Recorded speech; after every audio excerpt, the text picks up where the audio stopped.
आयुर्वेदिक का मूलभूत सिद्धांत है वात, पित्त और कफ। वात यानी कि हमारे बॉडी में जितनी भी मूवमेंट होती है वो वात कैटेगरी में, हार्मोन और एंजाइम की जो सिक्रेशन होता है वो पित्त कैटेगरी में, और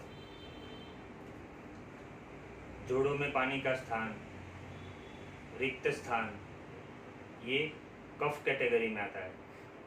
लेकिन ये वात, पित्त, कफ आयुर्वेदिक के मूल 3 स्तंभ है। जब ये बिगड़ते हैं, जब सम अवस्था में रहते हैं तो व्यक्ति स्वस्थ रहता है। इसके बिगड़ने के कारण सबसे पहला प्रभाव पड़ता है हमारी नाभि पे। नाभि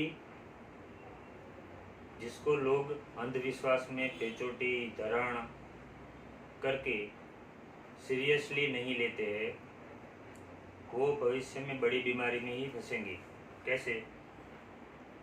जैसे नाभि हमारे शरीर के प्राण है, तो नाभि केंद्र से खिसकेगी तो हमारे शरीर में 7 चक्र है, उसमें से मणिपुर चक्र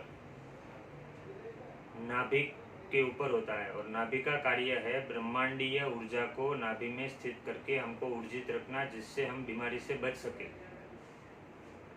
लेकिन हम बीमार कैसे पड़ते हैं?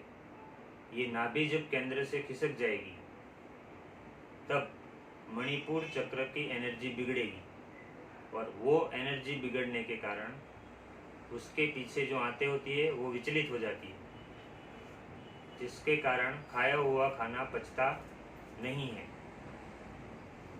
और हमारे शरीर में जो 7 धातु होती है, रस, रक्त, मांस, मेद, अस्थि, मज्जा, शुक्र, ये 7 धातु अगर सम अवस्था में बनती रहे तो व्यक्ति कभी भी बीमार नहीं पड़ेगा। लेकिन नाभि केंद्र से हटने के कारण जो खुराक अनपचा खाना सड़ता है, उसमें से 113 प्रकार के विष निर्माण होते हैं, जैसे यूरिक एसिड है, बैड कोलेस्टेरॉल है। ऐसे विष को मॉडर्न मेडिकल साइंस की भाषा में बोलते हैं ऑटो इम्यून फैक्टर, जिसको आयुर्वेदिक में कहा गया है आंव। अब ये आंव जिस धातु को बिगाड़ेगा वो वहाँ पे बीमारी पैदा हो जाएगी। अगर शुक्र धातु को बिगाड़ेगा तो लेडीज़ों में बच्चेदानी के प्रॉब्लम, सफ़ेद पानी जाना, गर्भाशय में गांठें बन जाना, जैसे आज फैशन बन चुकी है गर्भाशय की थैली निकलवाना, उसी तरह शुक्र हमारे शरीर का ओझ है। तो पुरुषों में गुप्त रोग, सेक्स पावर की कमी, और लेडीज़ों में बीज ना बनना, संतान ना रहना, ये अनपचा खाना जो आंव बन जाता है वो जब शुक्र धातु को बिगड़ता है तब ऐसे रोग होते हैं। उसी तरह मज्जा धातु बिगड़ती है तो बोन मैरो से संबंधित sickle cell anaemia, thalassaemia, minor major cancer जैसे रोग। अस्थि धातु बिगड़ती है तो हड्डियों के तमाम प्रकार के रोग, वो चाहे रीढ़ की हड्डी हो, चाहे घुटनों की हड्डी हो, ऑस्टियोपोरोसिस का भी इसमें समावेश हो जाता है। मेद धातु खराब होने के कारण वसा से बने हुए सारे ऑर्गन, जैसे लीवर, किडनी, दिमाग जैसे ऑर्गन के संबंधित रोग। अगर आंव मांस धातु को बिगाड़ेगा तो मांसपेशी, स्नायु, चमड़ी के रोग। रक्त धातु को बिगाड़ेगा तो हृदय रोग, हृदय के वाल्व खराब हो जाना, हार्ट अटैक आना, पैरालिसिस होना, किडनी फेल होना, डायबिटीज होना, ये सब रोग आते हैं। और रस धातु खुद बिगड़ जाए तो पोषक तत्वों की कमी से होने वाले सारे रोग। कहने का मतलब यही है कि अगर पाचन ठीक रहेगा तो व्यक्ति कभी बीमार नहीं पड़ेगा, सिवाय एक्सीडेंटल इंजरी के। तो इसका समाधान क्या है? समाधान एक ही है, आपका डाइजेस्टिव सिस्टम एकदम स्ट्रांग होना चाहिए। लेकिन doctor Bernard research foundation London के वैज्ञानिकों ने प्रूफ सहित ये साबित कर दिया कि हमारी आंतें यानी कि हमारा डाइजेस्टिव सिस्टम पूरी तरह से उसी खाने को पचा पाएगा जो हजारों साल पहले हमारे पूर्वज खाते थे, जिसमें से कोई भी खाना अभी बचा नहीं है। यानी कि खाना ही माध्यम है आपको बीमार करने का। तो जरा सोचो, उस समय पे एलोपैथिक दवाइयाँ भी नहीं थी।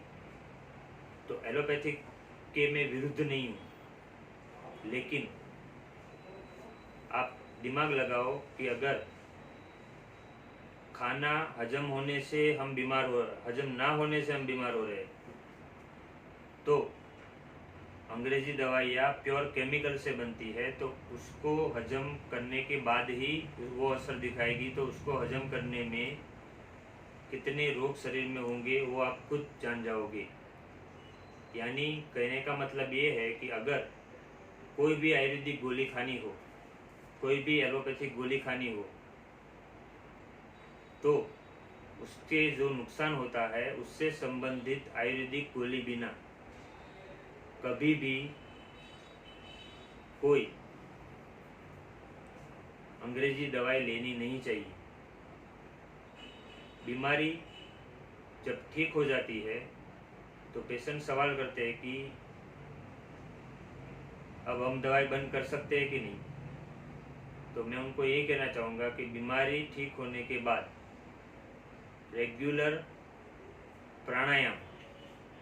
प्राणायाम भी अर्ध जागृत मन